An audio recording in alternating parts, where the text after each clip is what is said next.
Welcome to Amy's Bookshelf Reviews podcast.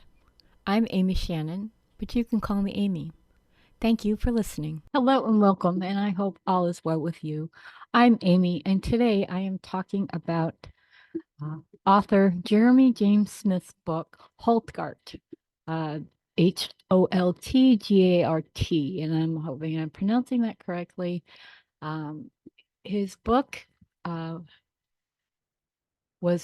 his audiobook was released on June 17th, so congratulations, Jeremy. It's a comedic fantasy, epic fantasy. According to the author, this is just part one of a saga. So this is volume one. And it's a very interesting story. I really just liked how it was put together. This is the first book of Jeremy James Smith that I've read, and I'm actually looking forward to his future uh, books, especially if they evolve from this particular story.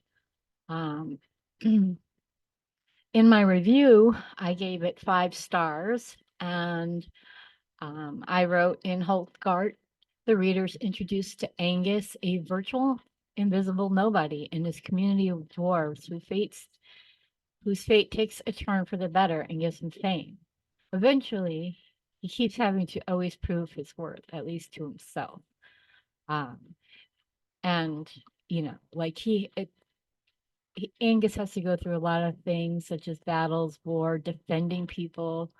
And this is a magnificent world that the author has built.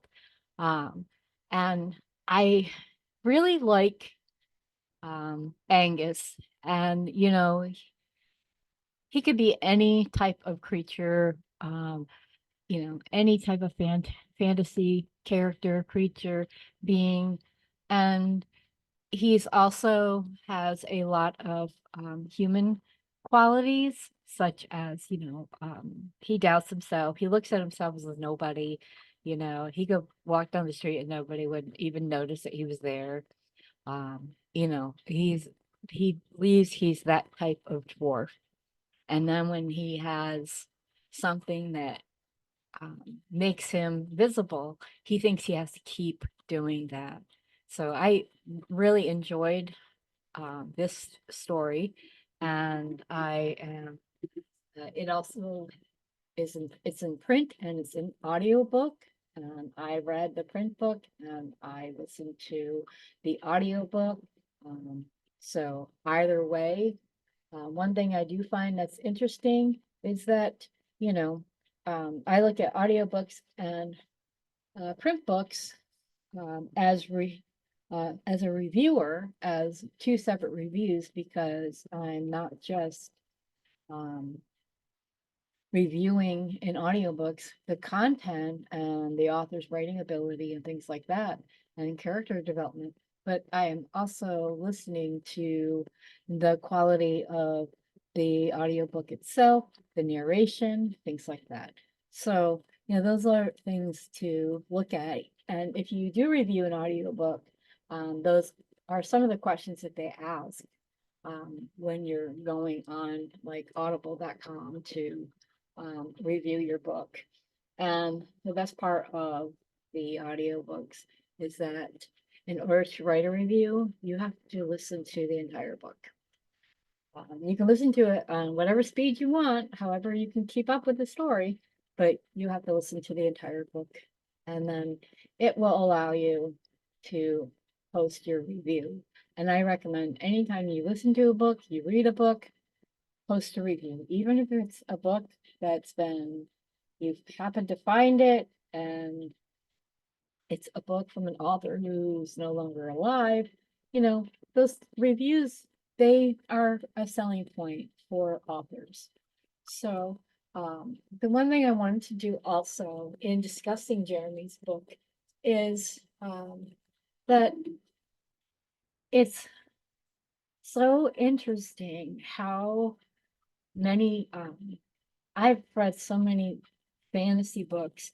This one I liked a lot because it wasn't just all about battling and monsters beating the, beating each other senseless or going out to war all the time and then battling for their rights for kingdoms.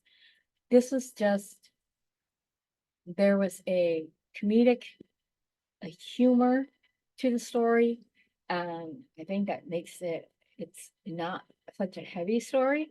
And some fantasy stories can be very heavy. And I mean that as there is no like break from the action. Sometimes, you gotta hold your breath and you keep going and going and going. But sometimes, and this happens in real life, that when you're in a serious situation, sometimes you use levity to kind of break the tension and also, um, you know, deal with whatever the that you have to deal with. So I like that book. I like this book because does it that way. It is um, a good sized story, but it is definitely worth a read. So before this book will be available on Amazon and Audible, and maybe some other sites starting on June 17th. But I'm going to read the prologue to you. So maybe that'll pique your interest and you'll want to pick up a copy of this book. Prologue, Raiding the Roost.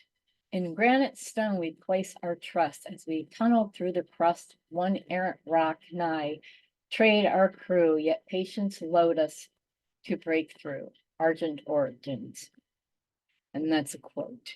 So, Dragon Lord, Skull, and if I may not even have his name right, I'm just kind of sounding it out.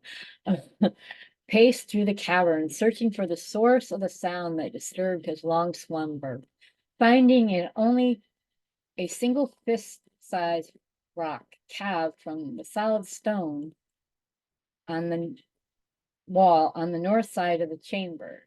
He sent it skittering down an unused tunnel before returning to the pile of gold and silver that served as his bed. Using his massive, scaly trefoil tail, he caressed the mound that he settled, putting the pile back in perfect order. He shared his chambers with several beautiful dams and dozens of their eggs coated in semi-molten silver and containing his brood. Another 100 years of careful incubation and they would be ready to hatch. The next generation bearing his trace. He shuffled with the pride as he surveyed the scene. No sign of men or dwarves crossed his eyes or nose. The smell was telling, of course. Human smell sour to a dragon, and dwarves are even worse. But offensive as they may be, identifiable scents can make for good early warning systems. Awake and aware, Skull was nigh invincible. Asleep, even when mighty dragons are somewhat vulnerable. Dragons can see residual heat, even through walls in some circumstances. He scanned beyond the room for threats before settling fully. He saw nothing to cause alarm, no telltale hotspots aside from his family. They were safe. He stretched his powerful sinewed wings, touching both sides of the chamber. His cavernous maw opened in an extended yawn. Confident again of his unassailable position, the dragon curled up like a sleeping dog on his pile of precious metals and stones. He tucked the tuft on the end of his tail behind his scaly lips, paying homage to some primal suckling need. Sleep soon overwhelmed him, but he did not wake, and for the first and last time in his life, Skull dreamed of tunneling dwarfs. A lone stone fell inside the dragon's bedchamber, dislodged by dwarves' adjacent work. That was close. Daniel's work was a mere whisper. No mistaking, we've got a dragon on the other side of the wall, and he's big. Daniel's steel pike was a dwarf in his prime. Stop and muscular. He stood nearly 5 feet tall and held a funnel-shaped listening device between his ear and the freshly worked stone wall. Aye, we're almost through. Young Prince Artemis pressed his ear to the cold stone wall, listening. We'll sit here till he's asleep again.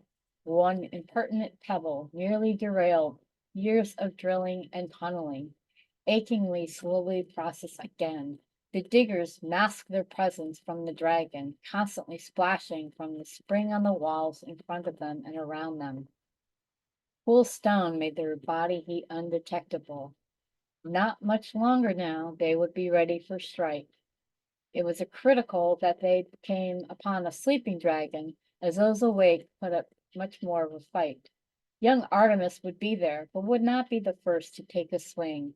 Despite his loyal blood, he had not yet earned the right to attack a creature like this before worthier dwarves, had made an attempt. Young Artemis was a big believer in tradition. So that is just the prologue of the book, and I find that it's very interesting. There's a lot of different creatures, and the dwarves, they are really, they have their own society. So, um, and just kind of like when you think about communities in general, every type of creature or being has a community, and sometimes there's that one that just doesn't feel like they fit in. They feel like nobody's paying attention to them. They could, light a bullhorn and nobody would respond because it was them. Somehow, sometimes people feel that, and sometimes people feel that they are alone and they don't realize that they're not alone, or that people actually care about them.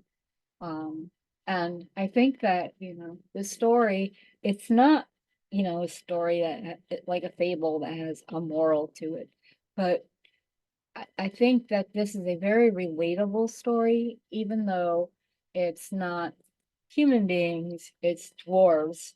And according to the dragon, dwarves smell worse than humans. So I don't know if that's a plus for being a human. Anyways, I had the pleasure of reading this book and writing the review for it. And to go back to my review in a whole, you know, um, it's an incredible world built by Jeremy James Smith. He has a great imagination. Angus is a dwarf, but he is something special, even when he thought he was nobody. He's determined and tenacious. The story is a timeless tale of fantasy. And it's a great story to figure out and see what will happen next. And it is one fantastical journey. So, buy the print book, listen to the audiobook. It's a pretty amazing story. So thank you for listening to me talk about again Holtgart by Jeremy James Smith, available June 17th, 2024, audio and print. So if you're an author who wants your book to be on the show, go to amysbookshelfreviews.com/podcast for more information. Thank you, and I'll talk to you next week. This has been Amy's Bookshelf Reviews podcast. Thank you for listening. And always, be kind and stay safe. Thank you.